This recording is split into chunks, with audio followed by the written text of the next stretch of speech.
नमस्ते बच्चों। आज हम लोग क्लास 6 के चैप्टर 2 का डाइवर्सिटी एंड डिस्क्रिमिनेशन का आधा पार्ट पढ़ेंगे। आधा पार्ट हम लोग इससे पहले पढ़ चुके हैं। तो आज हम लोग देखेंगे diversity and discrimination,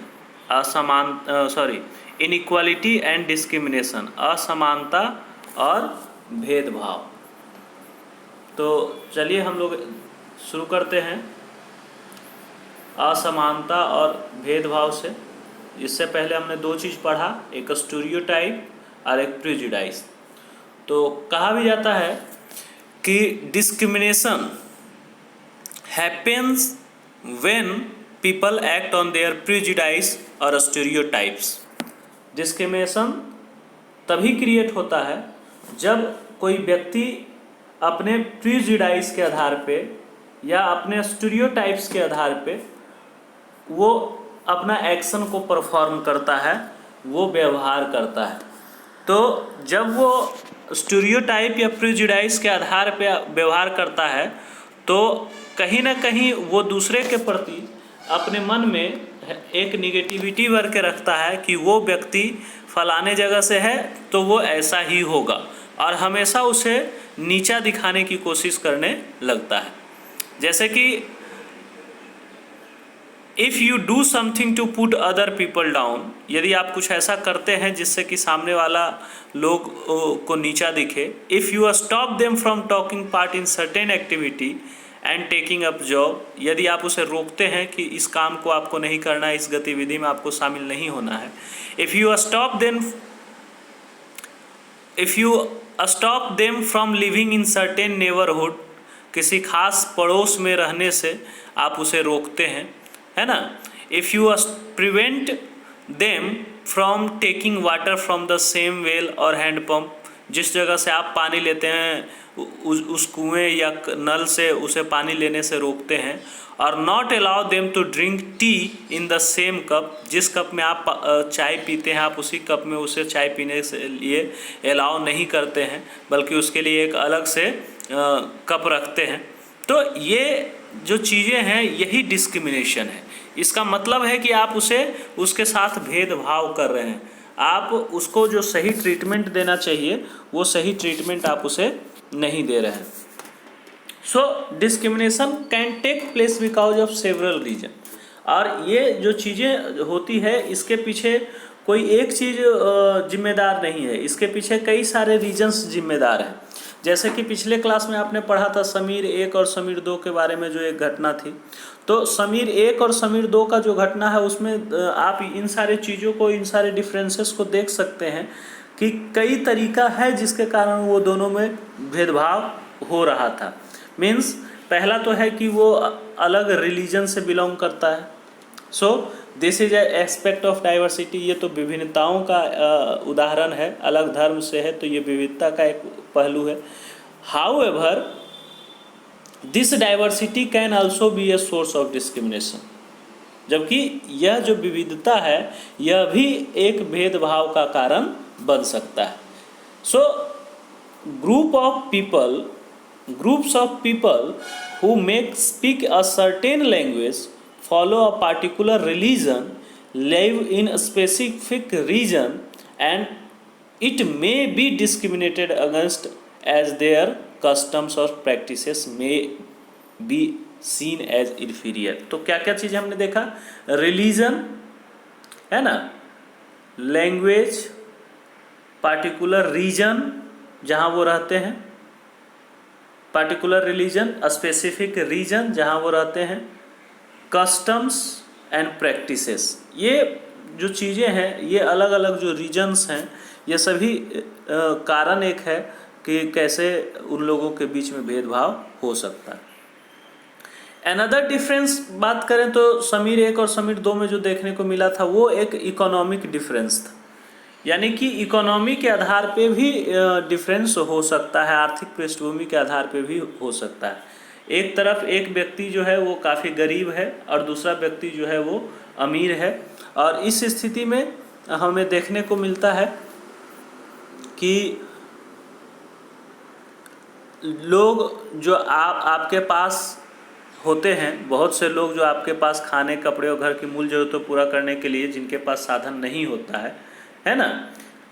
people who are poor do not have resources for money. तो वैसे लोगों को आप देखेंगे कि they experience discrimination in offices, in hospitals, schools etcetera. वो इन सारे जगहों पे इनको डिस्क्रिमिनेशन देखने को मिलता है और वो काफ़ी बैडली इल ट्रीट किए जाते हैं, काफ़ी ख़राब तरीके से, काफ़ी मतलब बेकार तरीके से उनको सामना करना पड़ता है लोगों का। एंड सम पीपल में experience both kind of discrimination. कुछ ऐसे लोग भी होते हैं जो दोनों तरह का डिस्क्रिमिनेशन झेलते हैं। अगर जैसे हमने गरीब की बात की तो आप देखेंगे कि किसी जगह पे अगर वो मान ले सही ढंग से कपड़ा नहीं पहने हुए और वो आपके बगल में आके खड़ा हो जाता है तो आप उसे डांटते हैं कि हटो, चलो दूर रहो। तो इस तरीके से अगर आप उसे डांटते हैं या आप उसे अपने बगल में खड़ा होने से रोकते हैं, बगल में बैठने से रोकते हैं, सिर्फ ये देखकर कि उसकी वेशभूषा सही नहीं है, तो कहीं ना कहीं ये इकोनॉमिक लेवल पे आप उसके साथ डिस्क्रिमिनेशन क्रिएट कर रहे हैं। कुछ ऐसे भी लोग होते हैं जो दोनों तरह का डिस्क्रिमिनेशन फेस करते हैं। Means they are poor and they belong to group who culture is not valued. ऐसा नहीं है कि उसके कल्चर का वैल्यू नहीं है, बल्कि कुछ लोग जो है उसके कल्चर को वैल्यू नहीं देते हैं। तो एक तो पहले वो गरीब हैं, फिर दूसरा हो जाता है कि उनके कल्चर को आप वैल्यू नहीं देते हैं। और ऐसे लोग जो हैं वो ज़्यादातर ट्राइबल सोसाइटी के होते हैं। So tribals, some religious group and even particular regions are discriminated against for one or more of this regions. तो किसी खास क्षेत्र के नाम पे भी आप थोड़ा ये हो जाते हैं, डिस्क्रिमिनेशन कर लेते हैं। अच्छा तुम ये इस जगह से, अरे ये जगह तो बहुत बेकार, बहुत ख़राब है, यहाँ के लोग बहुत चोर होते हैं। ये इस तरीके की जो चीज़ें जो आप धारणा मन में बैठा कर रखते हैं, इससे भी आप डिस्क्रिमिनेशन क्रिएट करते हैं। So in the following section we will look at how a famous Indian was discriminated against. तो किस तरीके से एक फेमस इंडियन को डिस्क्रिमिनेटेड किया जाता है, इन सारे चीज़ों को देखेंगे हम लोग। ये दोहरे भेदभाव का सामना कई जनजातीय लोग करते हैं। उनका धार्मिक समूह और ख़ास क्षेत्र के लोगों को इसका सामना करना पड़ता है। तो भेदभाव का सामना करने पर उनको क्या लगता है ये हम लोग देखें। तो लोग अपना आजीविका चलाने के लिए डिफरेंट काइंड्स ऑफ वर्क में इंगेज होते हैं, क्योंकि काम अलग अलग होता है। देखिए सब काम करते हैं लेकिन काम में भी डिस्क्रिमिनेशन हो जाता है। जैसे कोई मान लिया teaching, carpentry, pottery, weaving, fishing, farming, ये सब काम है और ये सभी अपने जीवन यापन के लिए करते हैं, सभी अपने आजीविका चलाने के लिए करते हैं। But however certain kind of work are valued more than other. लेकिन इसी में से कुछ काम को अधिक वैल्यू मिलता है और कुछ काम को कम वैल्यू मिलता है। तो ये जो चीज़ें हैं वो कहीं ना कहीं डिस्क्रिमिनेशन क्रिएट करती है। तो आखिर कौन से एक्टिविटी है जिसको ज़्यादा वैल्यू मिल जाता है, कौन सी एक्टिविटी है जिसको कम वैल्यू मिलता है। तो अगर अच्छे कुछ एक्टिविटी की बात करें तो जैसे cleaning, washing, cutting hair, picking garbage, ये कुछ ऐसे टास्क हैं जिसको हम लोग लेस वैल्यू देते हैं, जबकि ये काम अगर देखा जाए तो हमारे समाज को प्योर करने का काम है और जो व्यक्ति इस काम को करते हैं उन्हीं को हम इम्प्योर मानते हैं। देखिए कितनी मतलब दुविधा की बात है कि जो व्यक्ति प्योरिटी लाने का काम कर रहा है, जो व्यक्ति गंदगी साफ करने का काम कर रहा है, उसी व्यक्ति को हम गंदा और इम्प्योर कह रहे हैं। तो कहीं ना कहीं ये चीज़ें जो है वो डिस्क्रिमिनेशन क्रिएट करती है और उनके काम को महत्व नहीं देता है। तो इसलिए इन व्यक्ति को जिनको गंदा या अपवित्र माना जाता है, इसमें जो है सिर्फ ये काम का ही एक कॉन्सेप्ट नहीं है, काम के कारण ही उनको गंदा नहीं माना जाता, बल्कि उससे एक उनका जाति सिस्टम भी जुड़ा हुआ है। कास्ट सिस्टम, कम्युनिटी या ग्रुप्स जो है वो उस पीपल को वो शॉर्ट लेडर बनाता है, जहाँ कास्ट सिस्टम की जो हायरार्की है उसमें से वो सबसे निचले पायदान पे होते हैं। So those who place themselves at the top of this ladder, caste की जो परंपरा है, कास्ट सिस्टम है, उसमें जो अपने आप को सबसे ऊपर रखते हैं, जो ऊंची जाति के कहलाते हैं। और दूसरा जो है, दूसरे एक तो जिसको आप डिस्क्रिमिनेट कर रहे हैं उसके वर्ग के आधार पे, वो सबसे नीची जाति यानी कि उस सीढ़ी में सबसे नीचे है, इसलिए उसको नीची जाति का मानते हैं। और इस आधार पे जो छूत और अछूत का जो डिस्क्रिमिनेशन है इसको हम लोग बढ़ावा देते हैं। In the caste system and saw themselves as superior, the group who were placed at the bottom of the ladder were seen as unworthy and called untouchable। जो जाति प्रथा की इस सीढ़ी में सबसे नीचे है उसको अनटचेबल कहा जाता है। अब अनटचेबल के लिए अब प्रेजेंट डे में हम लोग देखते हैं कि इसका एक नया टर्म आया है Dalit. And Dalit is a term that people belong to so called lower caste. जो भी लोअर कास्ट से बिलोंग करने वाले लोग हैं सो कॉल्ड लोअर कास्ट, और ये भले ही वो लोअर कैटेगरी के हो या ना हो उनकी लिविंग स्टैंडर्ड अच्छी होती है। ऐसा नहीं कि दलित में सभी लोग एकदम उसी तरीके से होते हैं, गरीब ही होते हैं, कुछ लोग अच्छे स्टैंडर्ड भी होते हैं, तो भी वो उनको एक दलित के नाम से पुकारा जाता है, जो कि अनटचेबल वर्ड को रिप्लेस किया है। और आज़ादी से पहले जब महात्मा गांधी ने आज़ादी की लड़ाई लड़नी शुरू की थी तो इसी अनटचेबल को एक नाम दिया था हरिजन। तो इस तरीके से ये सब जो वर्ड्स हैं ये कहीं ना कहीं डिस्क्रिमिनेशन क्रिएट करता है और ये सोशल प्रिजुडाइज को दिखाता है। तो डिस्क्रिमिनेशन है broken the Dalit people and the government refers to this group people as schedule caste. अब गवर्नमेंट या कोर्ट कहती है कि आप इनको दलित या हरिजन नहीं कह सकते, आप इनको शेड्यूल कास्ट कहिए। और इस जो भी चीज़ें हैं आज के हिसाब से हमारा जो संविधान इनको देता है, यानी सभी व्यक्ति को देता है अधिकार, जो देता है वो सारे अधिकार को इनको देना चाहिए। तो caste rule were set which did not allow to so called untouchable and to take on work other than what they were meant to do. तो वो क्या काम करेंगे अनटचेबल, सो कॉल्ड अनटचेबल का उनका जो काम क्या है और वो कैसे रहते हैं, ये सारा चीज़ उनका जाति पे डिपेंड करता है। वो जाति जो है वो उसकी चीज़ों को, उसके वर्क को फिक्स करती है। तो इस तरीके से अगर कहें हम तो जिनको बहुत अधिक अधिकार प्राप्त था या तथाकथित जो अछूत थे जिनको वंचित रखा गया, और जो अपर कास्ट जिनको कहा जाता है उच्च वर्ग के लोग थे उनको बहुत सारा अधिकार दिया गया। तो कई सारे चीज़ों को हम यहाँ पे देखते हैं कि डिस्क्रिमिनेशन का सामना करना पड़ता है।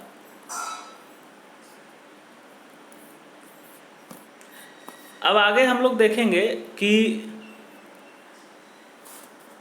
Some groups were forced to pick garbage and remove dead animal from the village। कुछ ऐसे लोग हैं जिनको गार्बेज को पिक करने के लिए फोर्स किया जाता है, और कुछ ऐसे लोग हैं जो जिनको डेड एनिमल को, गांव में अगर कोई जानवर मर जाता है तो उस डेड एनिमल को ले जाने के लिए मजबूर किया जाता है।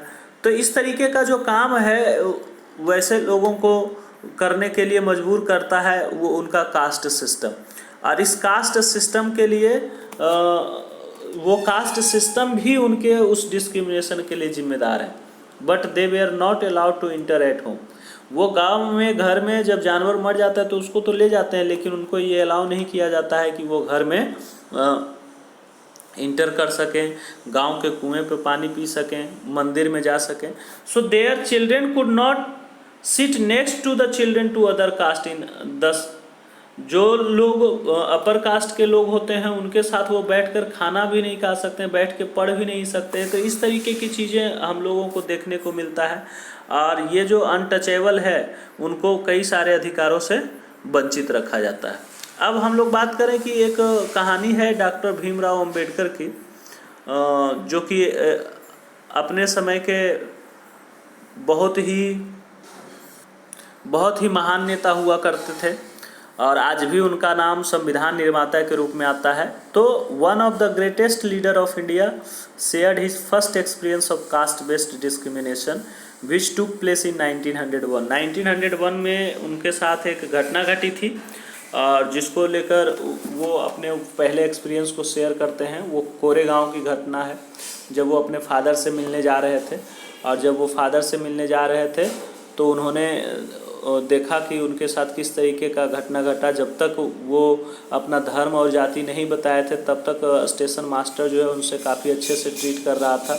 और जैसे ही उनकी जाति के बारे में पता चला, क्योंकि वो महार जाति के थे और जैसे ही उनको इसका पता चला तो इनको माने उसके उस व्यक्ति के मन में यानी स्टेशन मास्टर के मन में एक अजब सी फीलिंग आई। और वो फीलिंग आने के बाद फिर वो उनसे पूछने तक नहीं आया। बाद में जब रात हो गया तो जब ये पैसा देने के लिए तैयार थे फिर भी उनको गाड़ी घर जाने के लिए गाड़ी तक नहीं मिली। तो इस तरीके से डॉक्टर भीमराव अंबेडकर की ये कहानी है, आप अच्छे से इसको पढ़ लेंगे। बहुत अच्छी कहानी है जो उन्होंने अपना भीमराव अंबेडकर का एक बुक है राइटिंग एंड स्पीचेज, जिसको बसंत मून ने लिखा है, उन्होंने इसको उद्धृत किया है। तो ये चीज़ आप देखेंगे, बहुत बेहतरीन तरीके से उन्होंने अपनी बातों को यहाँ पे रखा है। तो चलिए हम लोग देखते हैं डॉक्टर भीमराव अंबेडकर थे कौन। डॉक्टर भीमराव अंबेडकर भारतीय संविधान के पिता कहे जाने वाले, Indian constitution, father of Indian constitution कहे जाने वाले एक दलित लीडर थे, जो कि दलित कम्युनिटी के लिए आज़ादी की लड़ाई से पहले ही अपना काम शुरू कर दिया था, दलितों के अधिकारों के लिए लड़ना शुरू कर दिया था। He was born into the Mahar caste, जो कि अनटचेबल के रूप में जिसको कंसीडर किया जाता था। And the Mahar were poor owned no land and children born to them also had to do work their present deeds। तो वो एक अछूत जाति मानी जाती थी, ये गरीब लोग होते थे, इनके पास ज़मीन नहीं होता था और इनको वही काम करना पड़ता था जो उनके माता पिता करते थे। यानी जो माता पिता काम करते थे वो भी फिर आगे चल के वो उनके बच्चे भी काम करते थे। साथ ही साथ उनको इनसाइड द विलेज रहने के लिए मना कर दिया गया था, यानी गांव के अंदर ऐसे लोगों को रहने के लिए नहीं दिया जाता था। गांव से बाहर इन सारे चीज़ों को इन लोगों के लिए व्यवस्था की गई थी रहने के लिए। So doctor Ambedkar was the first person from his caste who completed his college education and went to the England to become a lawyer. ये पहले व्यक्ति थे जो इंग्लैंड गए थे और लॉयर बने, यानी कि कह सकते हैं कि कॉलेज एजुकेशन पाने वाले अपने समाज के पहले व्यक्ति थे। So he encourage Dalit to send their children to a school. और अपने कार्यों से इन्होंने दलितों को इंस्पायर्ड किया कि अपने बच्चे को वो स्कूल तक भेजे। He also urge Dalit to take on different kinds of government job. यहाँ तक कि दलितों को इन्होंने तैयार किया कि आप अलग अलग तरह के जॉब में आएँ और ये जो कास्ट सिस्टम की हायरार्की है उस ऑर्डर के हिसाब से आप बाहर निकलें। और he led many effort of Dalit to gain entry into temple.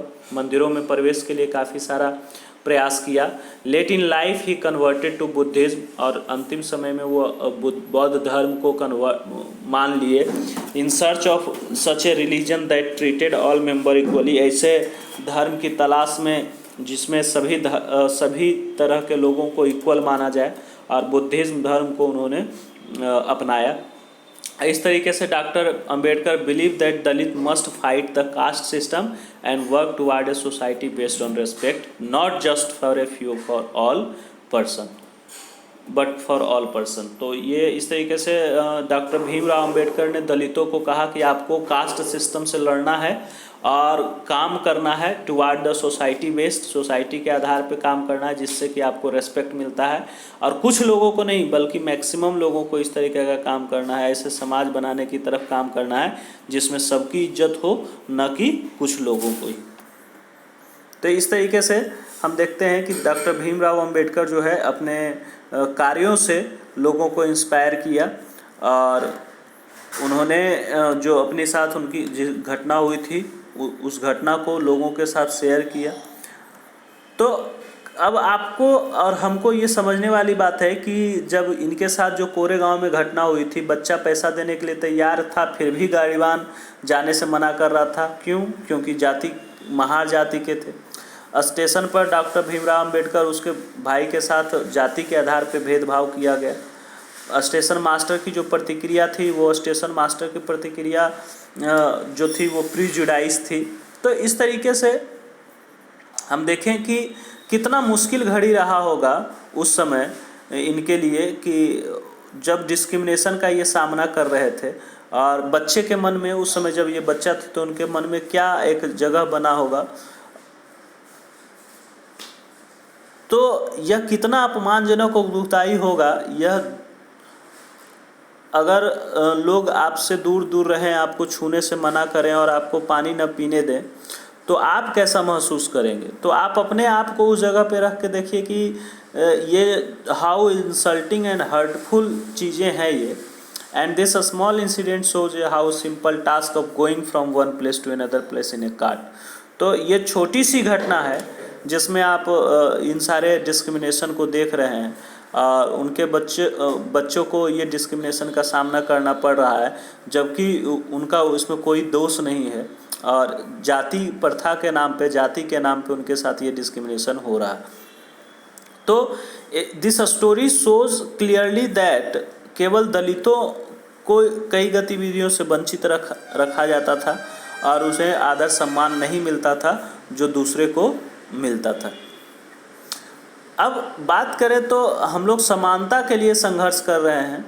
British शासन से आज़ादी पाने के लिए जो संघर्ष किया था उसमें कह सकते समानता के व्यवहार के लिए किया गया संघर्ष भी शामिल था, क्योंकि डॉक्टर भीमराव अंबेडकर ने डिप्रेस्ड क्लास एसोसिएशन का फाउंडेशन 1930 में ही कर लिया था और उसी समय उन्होंने समानता के अधिकार की लड़ाई शुरू कर दी थी। तो Dalit, women, tribal and peasants fought against the inequality they experience in their lifes. जो अपने जीवन में वो एक्सपीरियंस कर रहे थे, उन सारे चीज़ों के विरुद्ध उसने लड़ाई लड़ा। जैसे कि हम लोग पहले बात कर चुके हैं कि Dalit organise themselves to gain entry into temple. दलितों ने अपने आप को ऑर्गेनाइज किया मंदिरों में प्रवेश के लिए, अपने अधिकार को पाने के लिए। Peasants and tribal fought to release themselves from the grasp of money lender. सूदखोरों से, जमींदारों से अपने आप को उनके चंगुल से छुड़ाने के लिए, हाई इंटरेस्ट को जो वो चार्ज कर रहे थे उसको कम करने के लिए उन्होंने संघर्ष किया। And when India become in 1947 our leader too were concern about the different kinds of inequality. तो हमारे जो लीडर थे 1947 में जब हमें आज़ादी मिली तो इन सारे चीज़ों से पहले ही परिचित हो चुके थे। तो जब हमारा संविधान लिखा गया, कॉन्स्टिट्यूशन ऑफ इंडिया लिखा गया, तो उस कॉन्स्टिट्यूशन ऑफ इंडिया में ये इन सारी चीज़ों का ध्यान रखा गया। और पहले आप ये समझिए कॉन्स्टिट्यूशन है क्या। तो कॉन्स्टिट्यूशन एक डॉक्यूमेंट है जिसमें रूल एंड रेगुलेशन को लिखा गया है कि किस तरीके से हमारा देश चलेगा।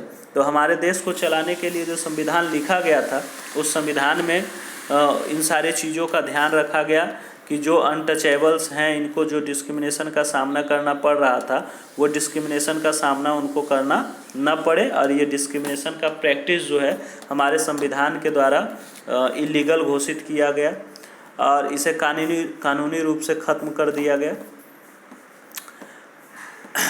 यहाँ तक कि मेनी लीडर्स जो थे, जो डॉक्टर भीमराव अंबेडकर के जैसे स्ट्रगल कर रहे थे, this struggle such a doctor Bhimrao Ambedkar had also fought for the right of the Dalit.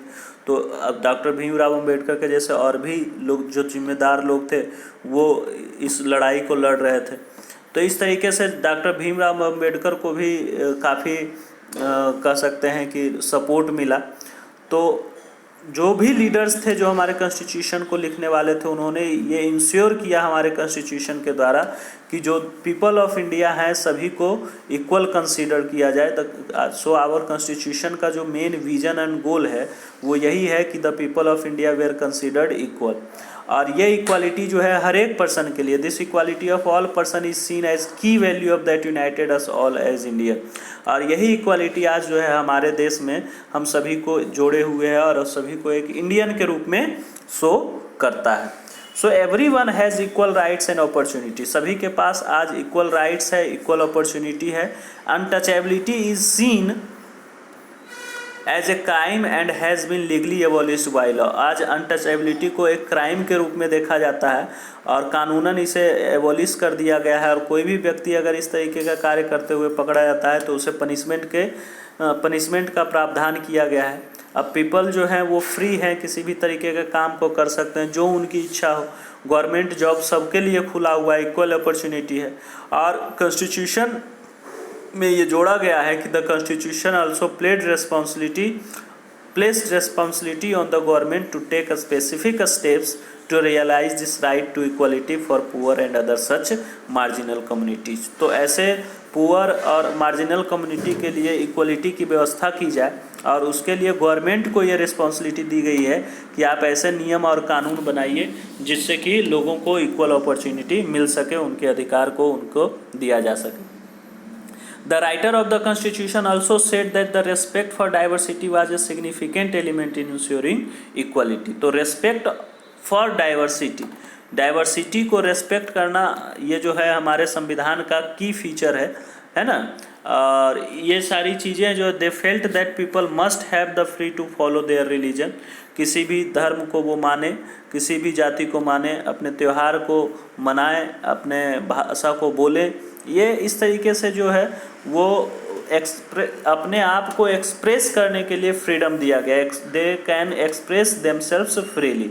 So they said that no one language, religion or festival should become compulsory for all to follow. तो किसी के लिए कोई language, religion, festival कुछ भी compulsory नहीं किया गया कि आपको ये बोलना ही पड़ेगा। और ऐसे स्थिति में ही हमारा देश जो है, हमारा जो देश की जो सरकार है वो किसी भी गवर्नमेंट को एक स्टेट गवर्नमेंट के रूप में नहीं देखती है और ना ही उसे मान सकती है। तो और इसी के आधार पे कह सकते हैं कि हमारा देश एक सेकुलर कंट्री भी है।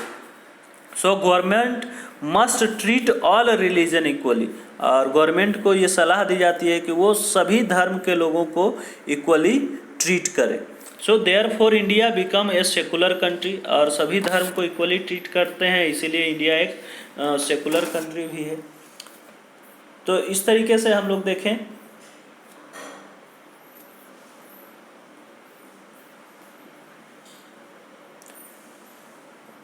यहाँ पे एक पिक्चर दिया हो गया जिसमें कुछ मेंबर्स हैं हमारे संविधान के कॉन्स्टिट्यूशन बनाने वाले लोग, जिनका पिक्चर है, आप देख सकते हैं। The freedom to practice and follow their religion without any discrimination, लोगों को ये छूट दी गई कि बिना किसी डर के, बिना किसी भय के, बिना भेदभाव के आप किसी भी तरह के धर्म को मान सकते हैं, किसी भी तरह के धर्म को प्रैक्टिस कर सकते हैं। these ideals are enshrined in our constitution, ये एक क्वेश्चन भी होता है कि which ideals are enshrined in our constitution। तो ये जो हम प्रियम्बल अपना देखते हैं, इस प्रियम्बल में जो शुरुआती चीज़ें दी गई है, इक्वालिटी, फ्रेटर्निटी, सेकुलरिज्म, तो ये सारे आइडियल्स हैं जो हमारे कॉन्स्टिट्यूशन में इंश्राइंड किए गए हैं, और ये पूरा चैप्टर उसी पे हम लोगों ने देखा। So equality is a value that we have to keep striving for and not some things which will happen automatically. तो इक्वलिटी हमारे देश के में एक ऐसा वैल्यू है जिसको हम लोगों ने निरंतर संघर्ष करके पाया है, और इसको जारी रखने के लिए निरंतर संघर्ष करना पड़ेगा, है ना। Equality is a value that we have to keep striving for and not something which will happen automatically. और कुछ भी अपने आप नहीं होता है, ये इसको जारी रखने के लिए, इस इक्वलिटी को जारी रखने के लिए हमेशा निरंतर हम लोगों को संघर्ष करते रहना होगा। And peoples struggle and positive action by the government are necessary to make this a reality for all India. तो सभी भारत के सभी व्यक्तियों के लिए मानव समानता का मूल्य जो है वास्तविक जीवन का हिस्सा बने, सच्चाई बने, इसके लिए सभी लोग संघर्ष और उनके आंदोलन और सरकार द्वारा उठाए गए जाने वाले कदम जो है वो बहुत ज़रूरी है। ये एक वास्तविकता बन सकता है, और आज हम लोग देखते भी हैं कि ये हमारे वास्तविकता के रूप में। तो ये देखिए, भारत का संविधान यहाँ दिया गया है, भारत के संविधान का प्रियम्बल दिया गया है, और इस प्रियम्बल में ही सारे चीज़ों को लिखा गया है कि किस कौन कौन से चीज़ हमें, मतलब ये कह सकते हैं कि ये एक सार है जिसमें हमें सॉवर्निटी मिला है, सोशलिस्ट सेकुलर डेमोक्रेटिक रिपब्लिक के रूप में हमारे देश को घोषित किया गया है। Justice, liberty, equality and fraternity, ये सारे आइडियल्स हैं जो हमारे संविधान में शामिल किए गए हैं। तो चलिए, आज के लिए ये चैप्टर ख़त्म हुआ। अब इसके बाद आप अपना क्वेश्चन आंसर इसका करेंगे, और इस क्वेश्चन आंसर को हमारे साथ शेयर करेंगे, और किसी भी तरीके का प्रॉब्लम हो तो आप पूछेंगे, और साथ ही साथ इसका जो एक्सरसाइज क्वेश्चन है आपको पूरा कर लेना है ना। एक्सरसाइज क्वेश्चन करके आपको हमारे साथ शेयर करना है।